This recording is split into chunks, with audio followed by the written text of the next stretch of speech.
মানুষ অপু বিশ্বাস দিদির জন্মদিন, আর এই জন্মদিনে আজকে আমাদের সাথে দেখা করেছে সে এত ব্যস্ততার মাঝে। আর সব থেকে বড় কথা সোহাগ ভাইয়ের হচ্ছে সারপ্রাইজ প্ল্যানটা। আর আমি প্রথম দিদির জন্মদিন দিন কেক কাটার সৌভাগ্য হচ্ছে প্রথম। আর আমার সাথে আছে এই যে আমাদের বন্ধু কার্তিক, আমাদের সবার পছন্দের মানুষ সোহাগ ভাই। আর দিদি শুভ কামনা, শুভ জন্মদিন, এইভাবেই সবসময় আসলে আমি ধন্যবাদ দিয়ে ছোট করবো না, ওরা আমার পরিবারের মানে সত্যি সত্যি একটা অংশ। জনি, সোহাগ আমার বন্ধু, কাজিন আমার ছোট ভাই। তো আমার বার্থডেটা সত্যি স্পেশাল করে দিয়েছে ওরা সারপ্রাইজ দেওয়ার জন্য। আর কি বলবো, মানে আমি রিয়েলি ব্লেসড যে তোমাদের মধ্যে একটা পরিবার পেয়েছি। Thank you so much. আর সোহাগ ভাই কিছু বলুন। আমার তো আসলে ভালো লাগে অন্যরকম।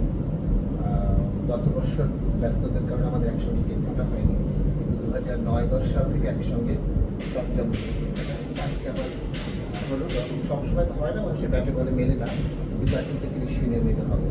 আর আজকে সবচেয়ে বেশি অপবিশ্বাস দোয়া করবেন সবাই আমার বন্ধুর জন্য, যে সে যেন সুস্থ থাকে, ভালো থাকে এবং তার ক্যারিয়ারটাকে যেন এভাবে এগিয়ে নিয়ে যায় যেভাবে এখন আছে।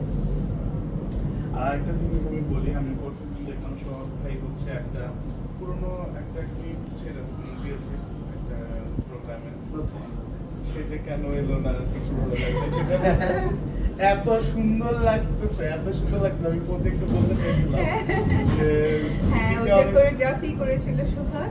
এবং আমরা লাকি ছিলাম সেই সময়টা, আমাদের ইন্ডাস্ট্রির গার্জিয়ান রাজা কাকি বেঁচে ছিলেন, ওই ম্যাডাম বেঁচে ছিলেন, তাদের দুজনকে ডেডিকেট করে আসলে ওই পারফরমেন্সটা করা হয়েছে। মানে তোমার কেমন লাগে পুরনো দিনের জিনিস দেখলে? আর সোহাগ ভাইয়ের সাথে তো মনে হয় অনেক নস্টালজিক হয়ে যায় আমার কাছে, জাস্ট ওই সময় স্মৃতিটুকু, ওই সময় সবকিছু না মনে পড়ে যায়।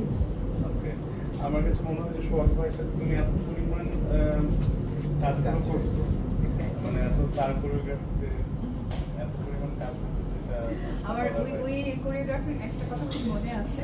আমি তো একটু অশান্তি প্রকৃতির মানুষ, মানে আমি খুব একটু মজা করতে পছন্দ করি। তো কবরিয়াপার যখনটা আসছিল না, তখন আমাকে বারবার বলছিল কবরিয়াপার সাথে 2 দিন দরকার পড়লে তুই ঘুরেও আমি এই অ্যাক্টিংটাই চাই। তো সিরিয়াসলি উনি শিল্পীদের সাথে আসলে চলাফেরা করলে ভালো অ্যাক্টিং করা যায়। একটা পার্ট দেখেছিলাম, কিন্তু এটা আরো অনেকগুলো পার্ট ছিল, ড্রেস চেঞ্জ করে আসছিল ওখানে, চোখ করেছে যখন আমার সাথে তারপরে ওই রঙ্গিলা রংবাদ সিনেমার গানে আমরা হয়তো সামনে আরো দেখবো। একদম চল আমরা কেকটা কেটে ফেলি।